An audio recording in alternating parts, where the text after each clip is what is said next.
Sleepy Hollow, una película que reinventa y estiliza la leyenda del jinete sin cabeza, la narración clásica recogida por Washington Irving a través de una estética gótica contemporánea. Mezclando elementos de terror, misterio detectivesco y cine de época, la película propone una lectura donde el folclore y la superstición chocan con la razón ilustrada.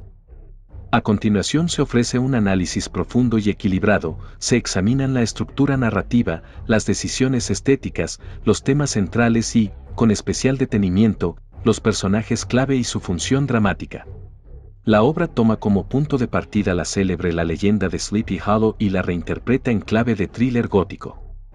Lejos de ser una adaptación literal, la película opera como una transposición, conserva motivos y atmósferas del relato decimonónico, niebla, bosques, superstición rural, pero los desplaza hacia una puesta en escena muy marcada, una fusión entre barroquismo visual y modernidad narrativa, que busca renovar el mito para una audiencia contemporánea.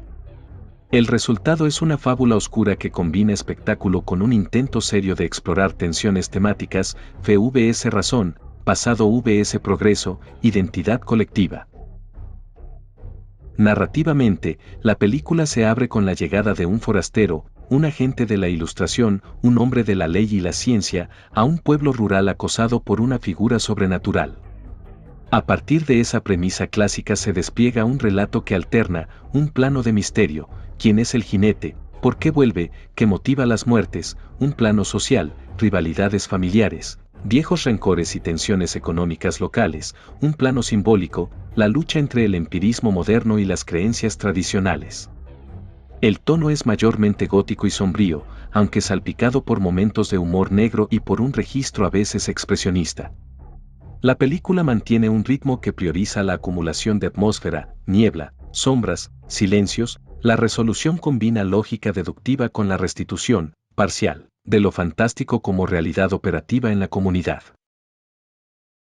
La puesta en escena apuesta por una estética notablemente pictórica, composiciones simétricas, contrastes fuertemente iluminados y una paleta cromática que privilegia fríos, azules, grises, verdes en sombras, y ocasionales quiebres cálidos para destacar elementos clave. Los decorados y el vestuario remiten con precisión a un pasado rural y eclesiástico, pero siempre filtrados por una óptica estilizada que transforma lo verosímil en teatralidad gótica. El trabajo en fotografía, arte y diseño de producción busca crear un universo donde la naturaleza, bosques, ríos, niebla, actúe como personaje, atmosférico, amenazante y simbólico. Esa apuesta se combina con efectos prácticos y algunos digitales que, en su conjunto, apuntan a una sensación táctil de materiales reales, más que a un virtuosismo técnico ostentoso. El diseño sonoro es un componente esencial, la niebla se oye, los vientos rozan y la presencia del jinete se anuncia mediante motivos sonoros, ruidos metálicos, cascos, hendiduras en la madera.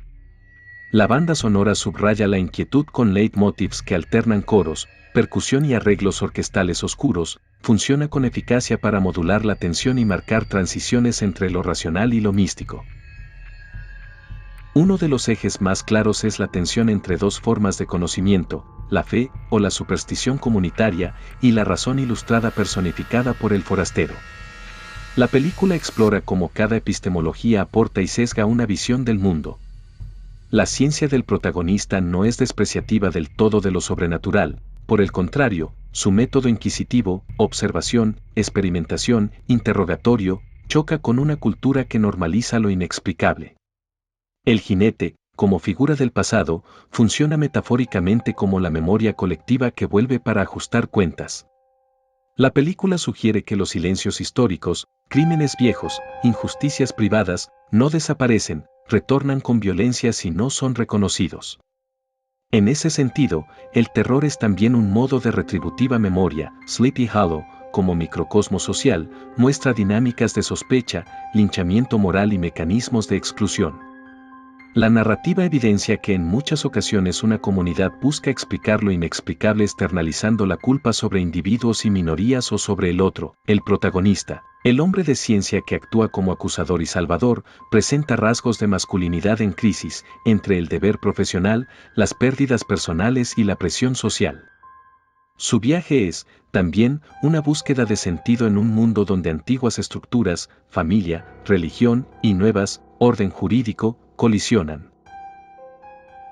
A continuación se examinan los personajes fundamentales desde su función narrativa, su construcción psicológica y su contribución temática. Ichabod Crane, el forastero racional, protagonista. Función narrativa, motor investigador del relato, su mirada exterior permite que la audiencia descubra a Sleepy Hollow. Construcción psicológica, personaje de formación ilustrada, usa la observación, la anatomía y la lógica para desentrañar la verdad. Sin embargo, no es un racional puro, el personaje vive con recuerdos y temores, y su experiencia lo obliga a confrontar los límites de la razón. Crítica, la película construye a Ichabod como héroe complejo, no un caballero tradicional sino un profesional afectado por dudas y heridas familiares. Esta aproximación es un acierto porque evita la simple cartografía de científico victorioso frente a superstición. No obstante, en ocasiones el guión cae en la tentación de hacer de Ichabod tanto el atento investigador como el perfecto arquetipo moral, lo que comprime parte de su ambigüedad interna. Katrina D'Ancastle, el vínculo entre pasado y presente, interés amoroso y ancla social. Función narrativa, enlace entre la sociedad local y el forastero, su historia familiar es clave para el conflicto. Construcción psicológica, Katrina combina la fragilidad de quien está atada a la estructura social con una inteligencia práctica, aparece como víctima, símbolo y, eventualmente, motor de redención. Crítica, su personaje funciona bien como punto de empatía, pero a veces adolece del tratamiento clásico de interés romántico que existe para humanizar al protagonista. El film tendría a ganar si expandiera más su agencia fuera del marco relacional con Ichabod y el linaje D'Ancastle. Lady D'Ancastle / la matriarca, la encarnación del pasado oscuro. Función narrativa, encabeza la historia familiar que alimenta la venganza. Construcción psicológica, representa la tenacidad del linaje y la manipulación de la memoria, quien sostiene el relato que permite que la figura del jinete recupere su fuerza. Crítica, el retrato de la matriarca es eficaz por su mezcla de dignidad y crueldad.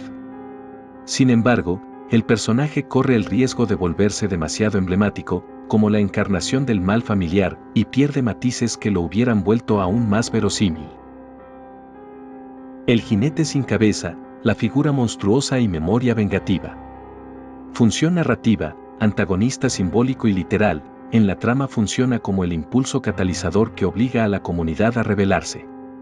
Construcción simbólica, el jinete no es solo un asesino sobrenatural, es la materialización de agravios sin resolver.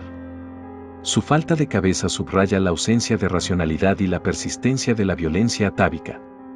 Crítica, la figura es potente como imagen y como símbolo, su diseño y aparición funcionan visualmente. El desafío narrativo es balancear su fuerza como icono con la necesidad de no reducirlo a mero artificio terrorífico. En este sentido, la película alterna bien entre mantenerlo como misterio y explicar parcialmente su origen, aunque algunos espectadores pueden preferir que la ambigüedad quede completa. Hombres del pueblo, el colectivo social.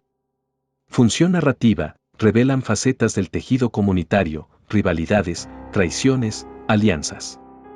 Construcción psicológica, cada personaje secundario aporta una pieza del rompecabezas social, el viejo resentido, el terrateniente, el predicador y permite que el forastero reconstruya la historia local.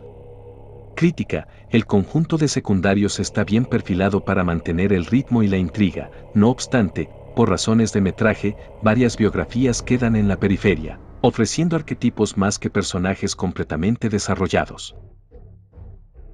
Como reinterpretación de un mito clásico, la película contribuye a renovar la presencia del folclore norteamericano en la cultura visual contemporánea. Su aproximación, mezclando investigación criminal con terror folclórico, ha influido en posteriores narrativas que combinan detective y lo sobrenatural. Además, la versión cinematográfica reavivó la atención sobre Irving y la propia leyenda, consolidando una lectura moderna, el mito como espejo de tensiones sociales persistentes. En términos de legado estético, su estilo gótico y su apuesta por atmósferas pictóricas han sido referenciadas en producciones que buscan recuperar una sensación de cuento oscuro y artesanal. Cinematográficamente, la película es a la vez homenaje y reelaboración, respeta la tradición literaria pero la reformula para los intereses narrativos del cine contemporáneo.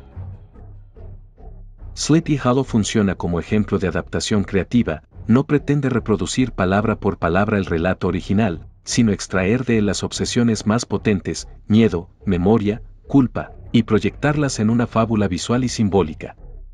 Su principal virtud es la capacidad de sostener una atmósfera y de proponer una lectura doble, horror literal y diagnóstico social. Desde una lectura crítica y neutral, la película acierta al dotar de complejidad al protagonista ilustrado y al situar el mal como algo que remite al pasado comunitario. Sus limitaciones tienen que ver con decisiones de concreción narrativa y con la inevitable compresión que requiere el formato cinematográfico para desarrollar una galería amplia de personajes secundarios. En suma, Sleepy Hollow no es solo un entretenimiento gótico, es una reflexión sobre cómo las comunidades enfrentan, o niegan, su historia, y sobre la fricción entre la modernidad racional y la persistencia de lo mítico. Es, en definitiva, una versión cinematográfica que invita a pensar lo que hay bajo la niebla. Y si llegaste a esta parte del video, déjame decirte muchas gracias por verlo. Suscríbete para más contenido y aporta con un me gusta si te gustó este tipo de video y quieres que lleguen más seguido. Por hoy me despido, pero ya nos veremos pronto en una siguiente entrega. Soy Utonio y te he informado sobre Sleepy Hollow.